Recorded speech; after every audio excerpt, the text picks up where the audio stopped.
Når vi ser på solen, observerer vi en kæmpe lysende stjerne, som befinder sig intet mindre end 149.600.000 km fra jorden. Ved lysets hastighed vil det tage ca. 8,31 minutter at nå solen til jorden. Det lys, vi ser på jorden, er altså 8,31 minutter gammelt. Solen er som nævnt en stjerne og er derfor dannet ligesom alle andre stjerner, nemlig i en gigantisk gassky midt i rummet. De kæmpe gasskyer vil trække sig sammen grundet tyngdekraften. Efterhånden som gasskyen bliver tættere og tættere, stiger trykket og temperaturen i dens indre, og til sidst vil der være flere millioner grader varmt. Denne høje varme medvirker, at atomkerner nu kan fusionere. I stjernens indre vil 4 hydrogenkerner nu omdannes til en heliumkerne, en proces, der frigiver en lille mængde energi. Selvom der kun frigives en meget lille mængde energi, vil denne proces foregå i så høj hastighed og så ofte, at energien, der frigives, tilsammen vil blive stor. Energien fra sammensmeltningen vil nu bevæge sig ud af stjernens centrum, og det pres, den ud af vandrende energi skaber, vil stoppe sammentrækningen af gasskyen.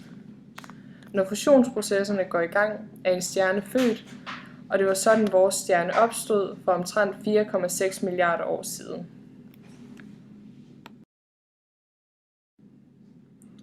Solen er opbygget af mange forskellige lag. Jeg vil nu gennemgå solens indre lag, da det er her fusionsprocesserne er relevante. I det inderste lag har vi energiproduktionen. Energiproduktionen i solen sker som nævnt ved fusion af 4 hydrogenkerner til en heliumkerne. Processen sker ufattelig mange gange inde i kernen, og den er energi, som nu vandrer væk fra solens centrum. Det er altså strålingstransporten. Strålingstransporten foregår ved diffusion af fotoner. Når energien når solens ydre, vil energitransporten foregå ved konvektion. Her vil en varm gas stige opad og en kold synke nedad. De varme gasser vil ses som lyse områder, mens de kolde vil ses som mørke områder, ligesom man ser på billedet. Når 1 kilo hydrogen omdannes, bliver der ikke et helt kilo helium ud af det, men kun 993 gram. De sidste 7 gram udsendes nemlig som energi. Ved hjælp af Einsteins berømte ligning fra relativitetsteorien har man fundet ud af dette. Relativitetsteorien hedder E er lig med m gange c opløftet i anden, hvor E er energien, m er massen og c er lyshastigheden. Man kan så regne ud, at omdannelsen af 1 kg brint til helium frigør over 6 gange 10 14 joule. Det svarer til en afbrænding af 18 millioner liter benzin. I solens indre omdannes over 600 millioner tons hydrogen i sekundet. Det er altså en kæmpe mængde energi, der omdannes i solet hver sekund. Når alt hydrogen i solen er opbrugt, vil solen gradvist udvikle sig til en rød kæmpe stjerne med en lysstyrke mere end 1000 gange større end hvad den er i dag, og en radius, der er større end afstanden mellem solen og jorden. Solen vil afstøde cirka halvdelen af sin masse i en planetarisk tåge, og til sidst ende som en hvid dværg. I dag mener man, at solen har opbrugt cirka halvdelen af den tilgængelige mængde hydrogen, og at der om cirka 5 milliarder år ikke vil være mere hydrogen tilgængeligt i de centrale dele af solen. Der vil i alt gå cirka 6 milliarder år, til solen er så stor, at den opsluger jorden. Men man mener, at livet på jorden vil ophøre om allerede 200 millioner år, fordi solen på dette tidspunkt vil lyse så kraftigt, at alt vand på jorden vil fordampe, og jorden derfor vil være ubeboelig.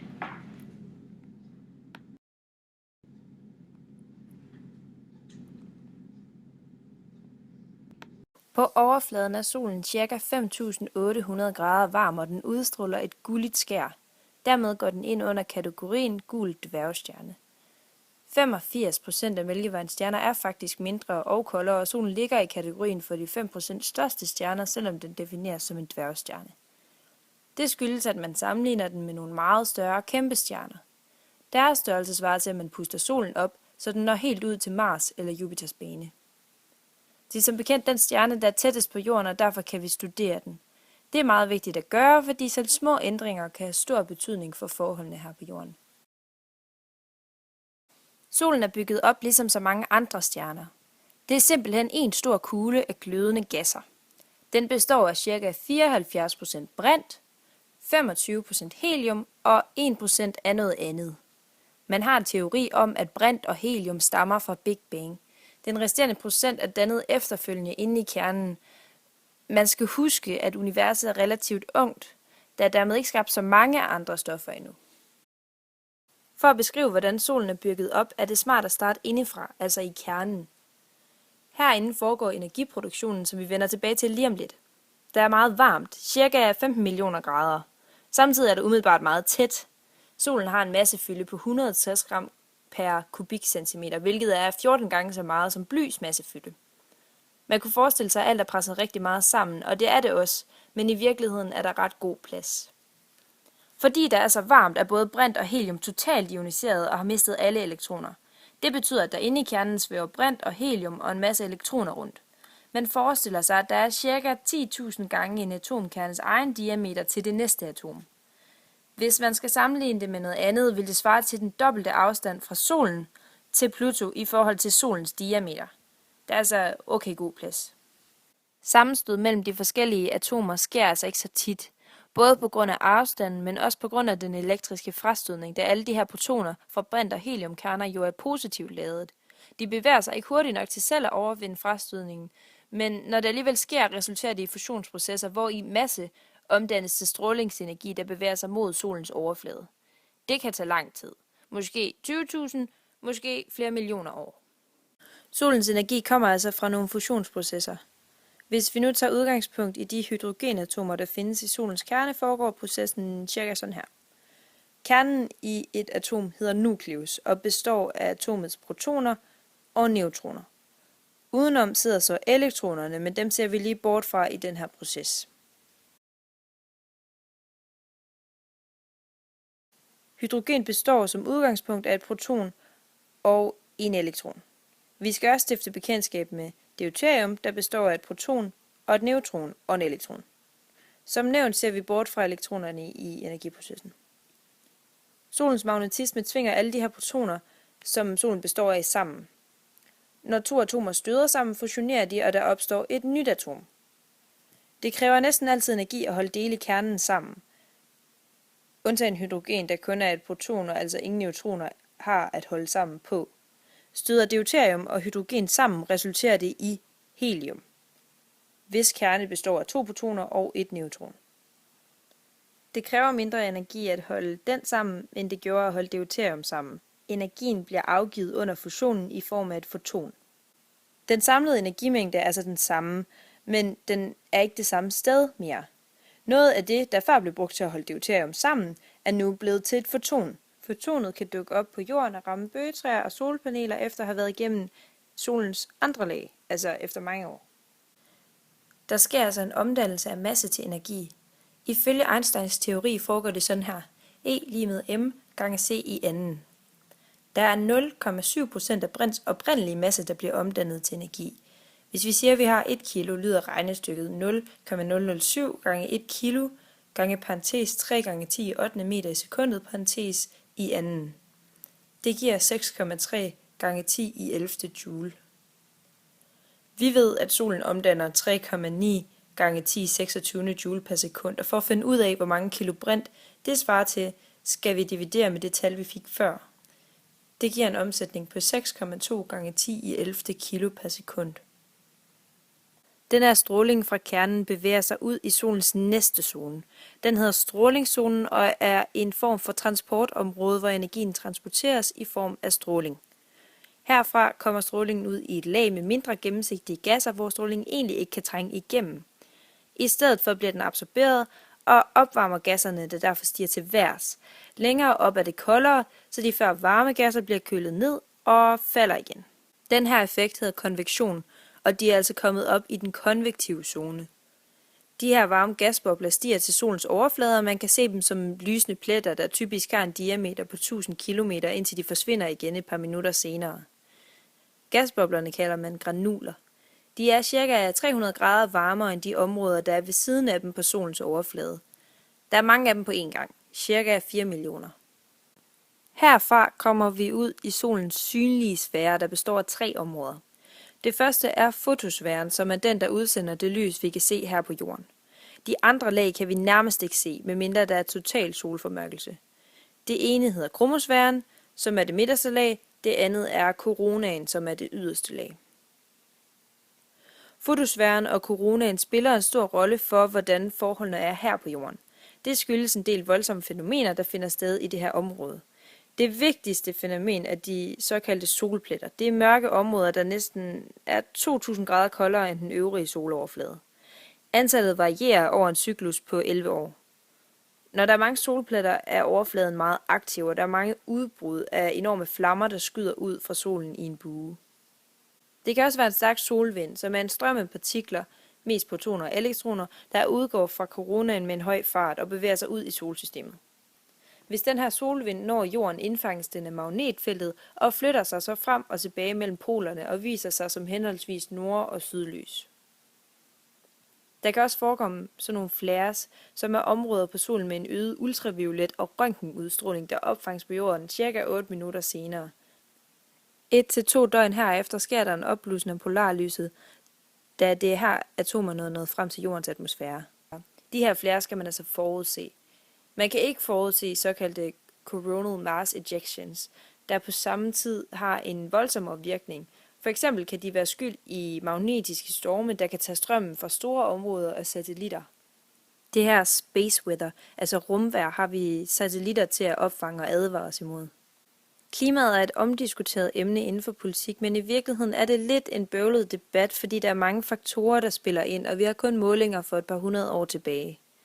Det betyder, at det er svært at opstille en model, der med sikkerhed kan sige, hvad der sker med klimaet. En ting er den menneskelige forurening, en anden er naturens egne kræfter. Der er nogle ting, vi ved.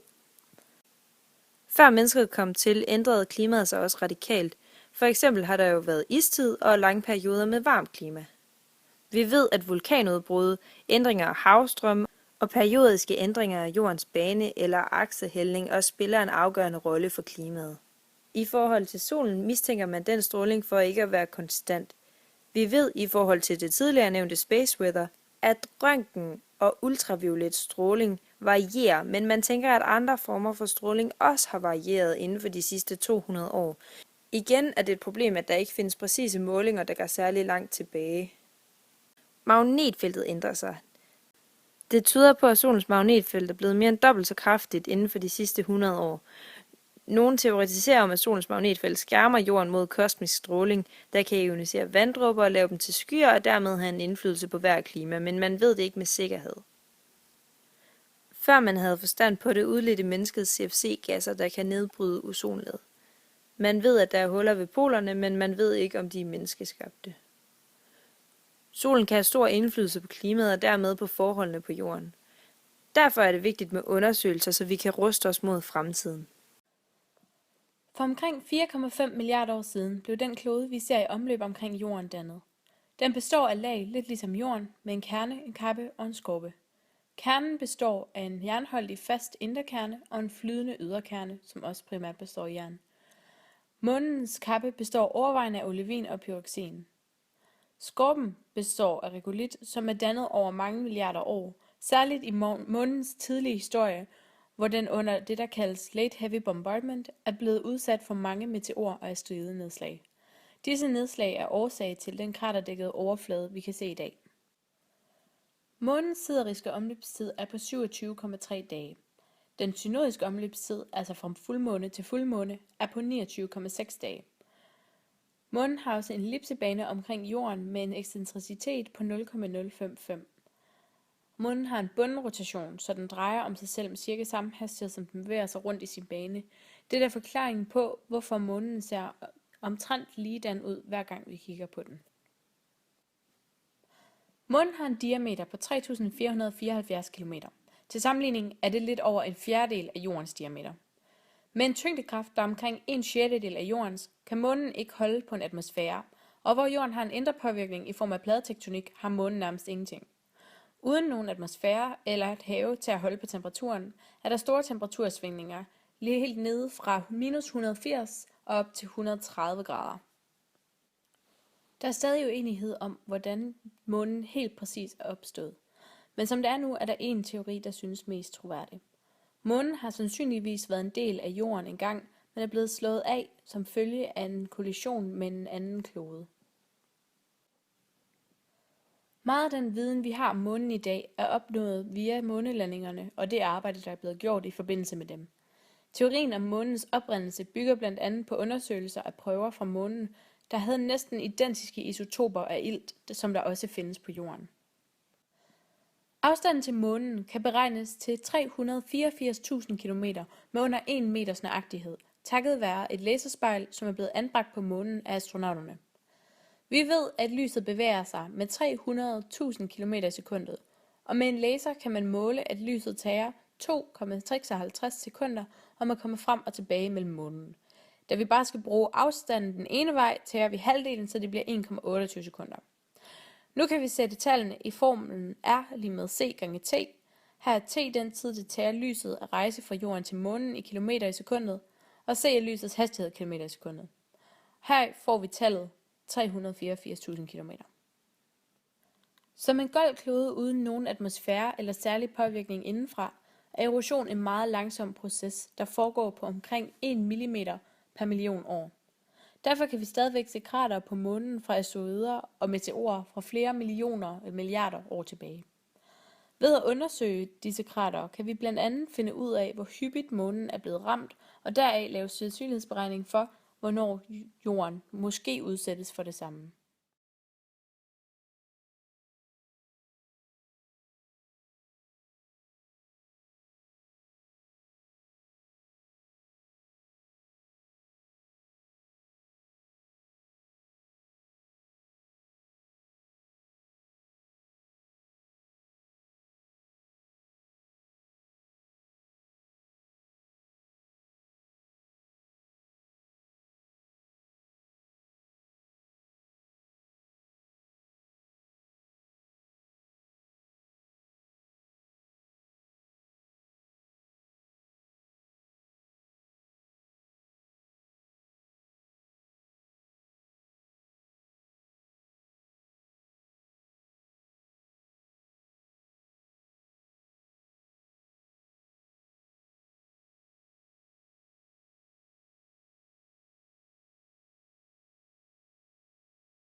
Jeg vil fortælle lidt om asteroidebæltet.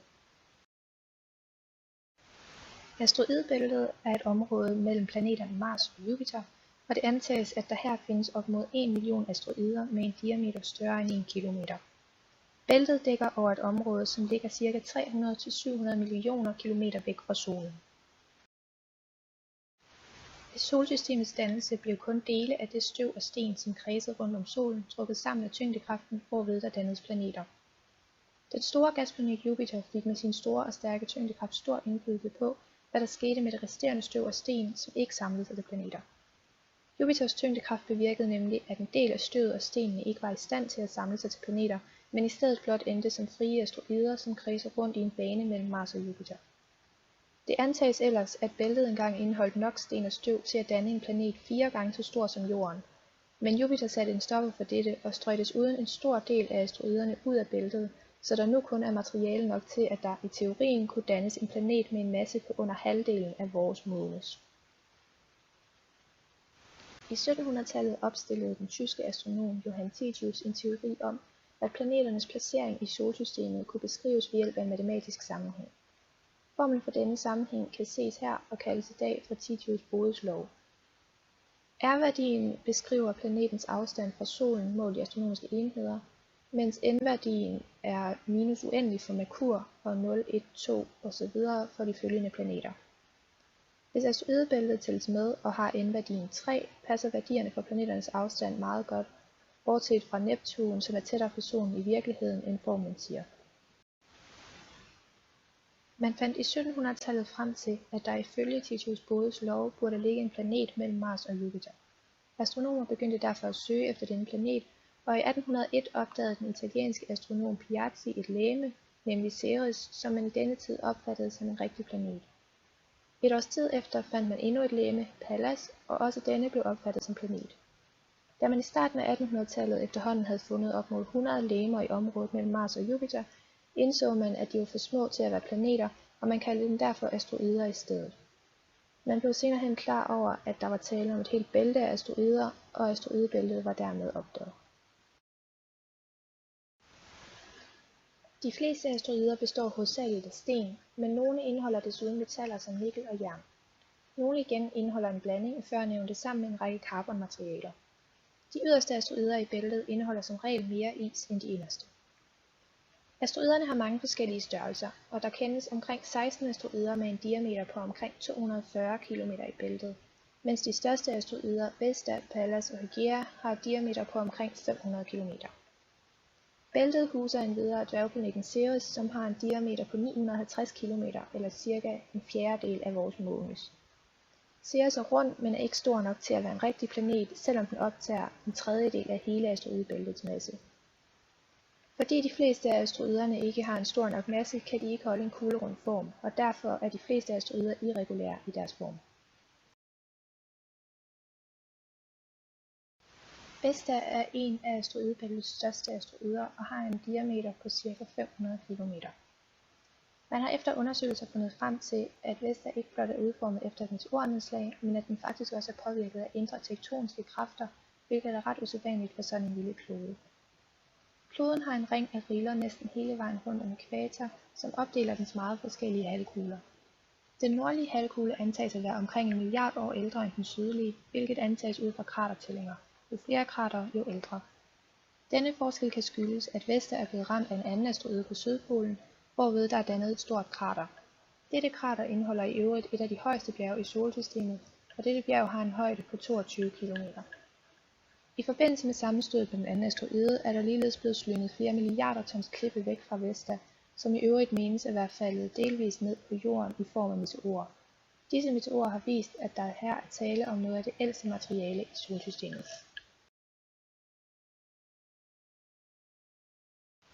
I 2007 satte NASA en mission kaldet Dawn i gang. Missionen gik ud på at nå ud til dværgplaneten Ceres og asteroiden Vesta i asteroidebæltet. I 2011 nåede Dawn til Vesta, hvor den blev i et år for at udføre en række undersøgelser. Efter planen skulle Dawn nå Ceres i 2015, hvilket også er opnået. Den 6. oktober i år var Dawn i gang med at kortlægge dagsiden af Ceres i det 6. trin af dens mission. Den 23. oktober var Dawn færdig med at transmittere sine observationer til Jorden og er nu på vej tilbage fra missionen.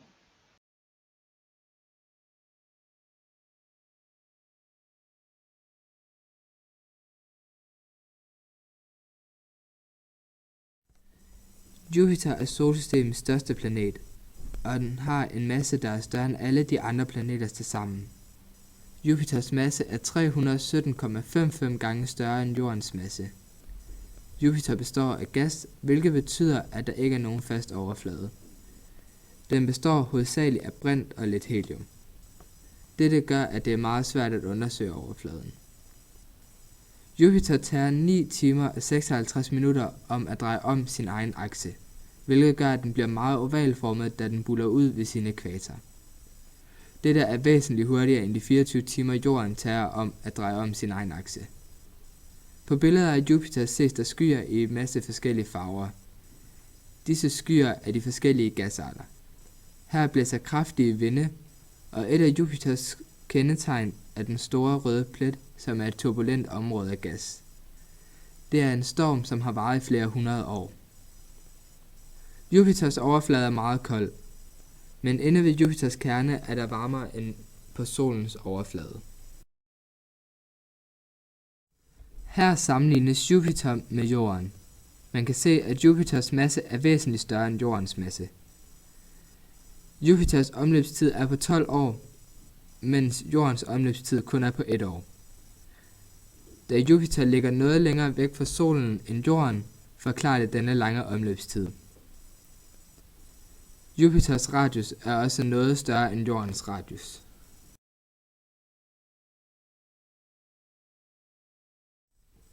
På Jorden har vi en tyngdeacceleration, som gennemsnitligt er 9,81 meter per sekund i anden.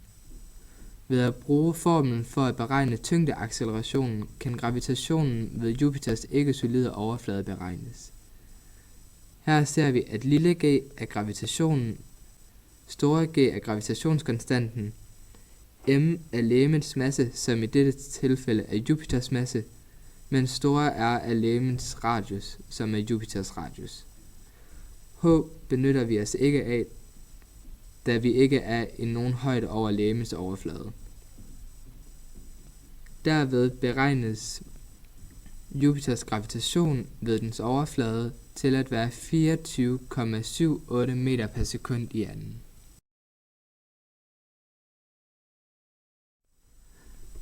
Her ses der, at Jupiters gravitationsaccelleration er noget større end tyngdeaccelerationen på Jorden. Dette betyder, at man vil være noget tungere på Jupiter end på Jorden.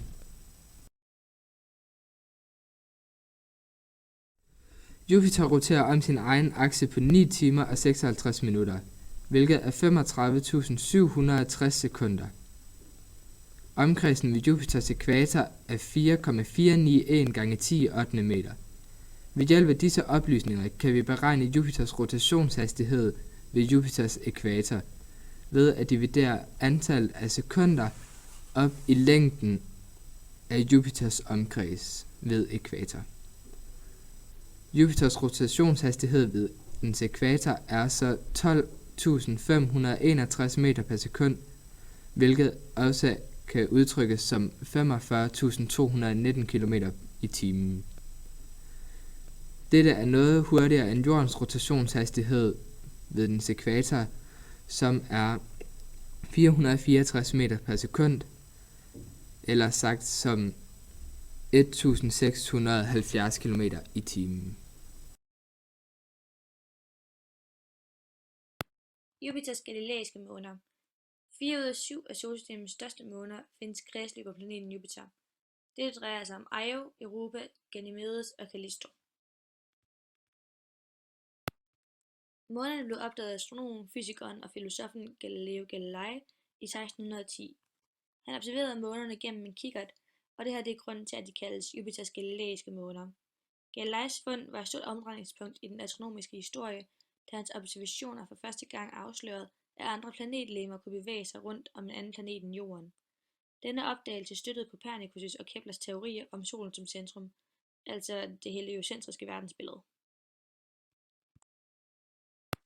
Her ses en vigtig og central passage i Galileis journal, som viser hans observationer og opdagelser af Jupiters 4 store måner.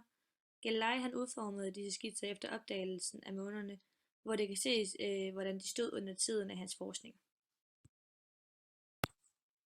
Her ses så Jupiters galileiske måner opstillet i størrelsesforhold til hinanden. Ganymedes er solsystemets største måne, og faktisk er den større end planeten Merkur. Dens overflade består af is, og den er fyldt med nedslagskratere, hvilket tyder på, at overfladen den er meget gammel. Ganymedes gamle overflade tyder også på, at den er kold på overfladen, men at der samtidig er nok radioaktivt materiale i månens indre til at opretholde et flydende hav under isen. Og forskere mener, at den her overfladeis den gemmer på et hav under sig. Indimellem de gamle mørke områder, som er sønderdelt af nye lyse isformationer, ligger der bundter af kilometer store og mange 100 kilometer lange reb, som deler de mørke områder på overfladen. De lyse områder de må være skabt af geologisk aktivitet, som er brudt de gamle isoverflade op. Og det billede, som kan ses her, det er taget af sonden Galileo. Callisto, det er den yderste af Jupiters 4 store måner, og den har næsten samme størrelse som Merkur. Månen består hovedsageligt af is, og der er formodentlig ikke opdelt i kerne, kappe og skorpe, som de fleste andre kloder, men består af det samme materiale hele vejen ind til centrum, som er en blanding af is og klippe. Overfladen af Callisto den er lavet af is og oversået med kratere.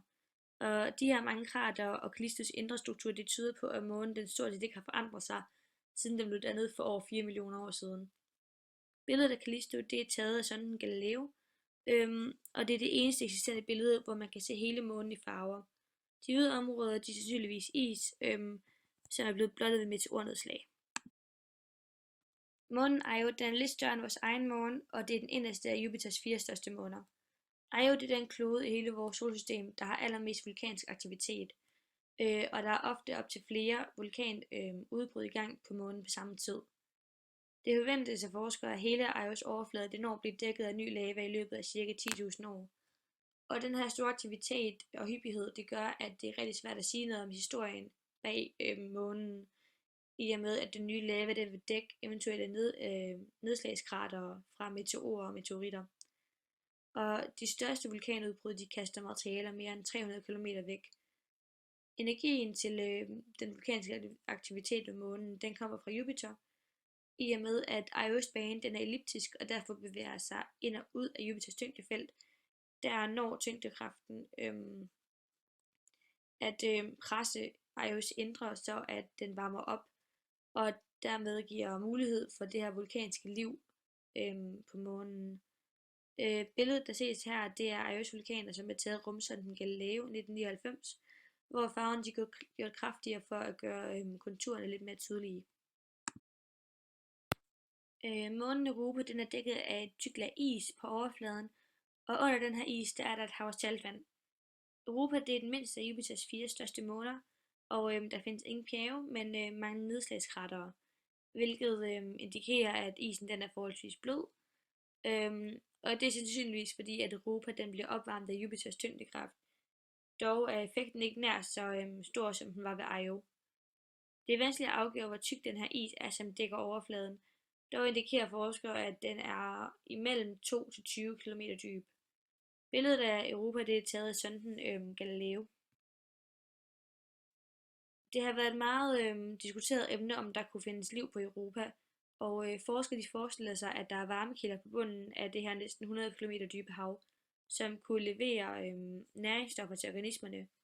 Og ved at kigge på Europa i infrarødt lys, der har astronomer fundet en rimelig stor mængde brint over ilte over isen. Og hvis den her brint over ilte den blandes med vandet, som ligger under et stykke islag, så kan det være en rigtig vigtig energikilde for liv, hvis det eventuelt eksisterer på Europa. Når brint over ilte det reagerer med vand, så vil der nemlig frigives ilt. Og ved kontakt med organisk væv, der fraspaltes ilt i en form, som er meget aktiv, og derfor øjeblikkeligt reagerer med stoffer, som lader sig ilte. Og der er en del forskere, som arbejder på at udvikle sådan sådan her. Og NASA vil fokusere nogle fremtidige missioner på at undersøge, om der er liv i det her hav, ved at udvikle en sonde, som kan smelte igennem isen og undersøge, hvad der gemmer sig nedunder. Der er dog ingen konkrete planer om, hvornår sådan en sonde skal afsendes. Og på det billede, I ser her, der har en tegner forestillet sig, hvordan en sonde den kunne undersøge havet under Europas is.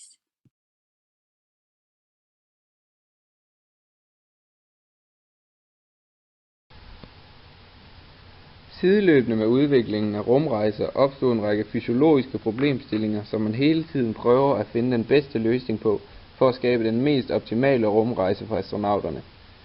I denne opgave vil jeg belyse nogle af de effekter, rumrejse har på kroppen. Manglen på tyngdekraft i rummet kan føre til, at astronauter bliver ramt af rumsyge, som kan sammenlignes med køresyge. Det kan være svært at orientere sig omkring, hvad der er op og ned, når man befinder sig i vægtløs tilstand.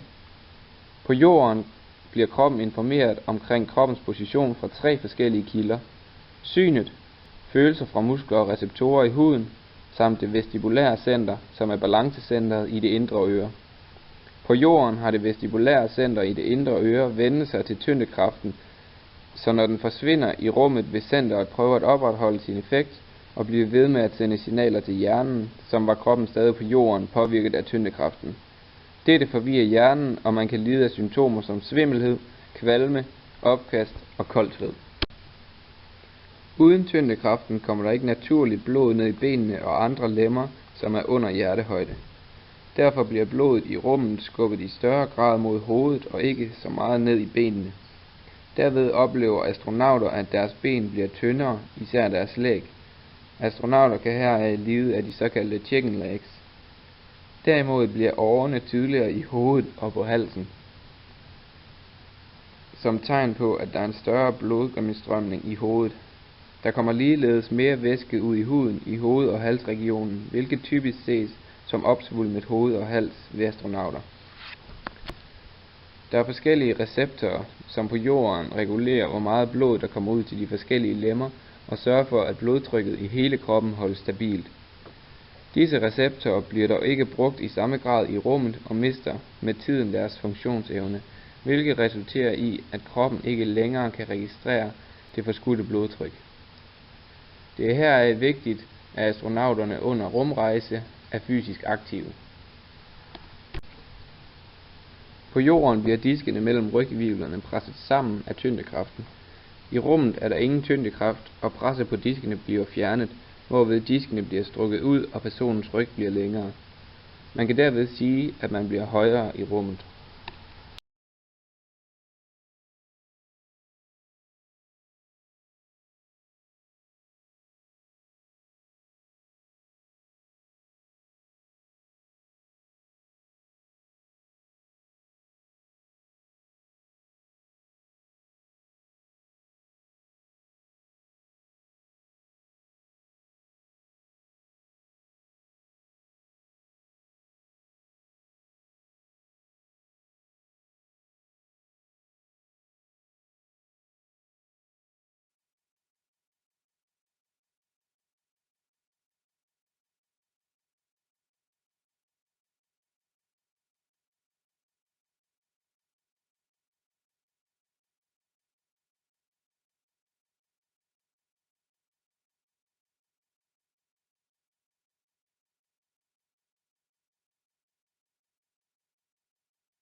Den første grundlæggende ting for at finde liv i rummet er gode temperaturforhold. Det vil fx være en temperatur, der gør det muligt at have flydende væske på en planet. Det kunne være fx vand. Gode temperaturforhold vil også gøre det muligt for os at vandre på en anden planet. Det næste man skal finde ud af, det er, om planeten har en atmosfære og om den har vand.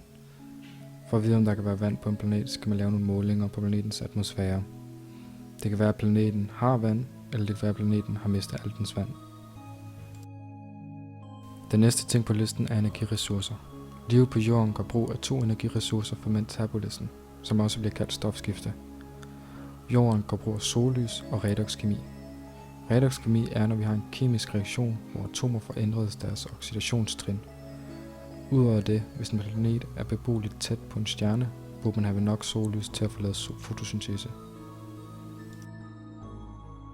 Det næste på listen er radioaktivitet eller andre skadelige ting, der kan dræbe dig. Det næste er noget, man skal være sikker på, en planet ikke har. Et eksempel vil være, at hvis en planet bliver tæt på en rød stjerne. En rød stjerne har en stor tendens til at lave mange soludbrud. Vi mennesker er utrolig sarte, når det kommer til solen, og lidt for meget sol, og vi bliver solbrændte. I værste tilfælde kan vi også få hudkræft. Det næste ting på listen siger sig selv. Vi har brug for grundstoffer for at skabe liv. Første stof, der skal bruges, er nitrogen, da dette er et stof, som er byggesten til aminoacider. Aminoacider indeholder carbon, hydrogen, oxygen og nitrogen. Udover det skal der selvfølgelig være et relativt højt oxygenniveau på planeten.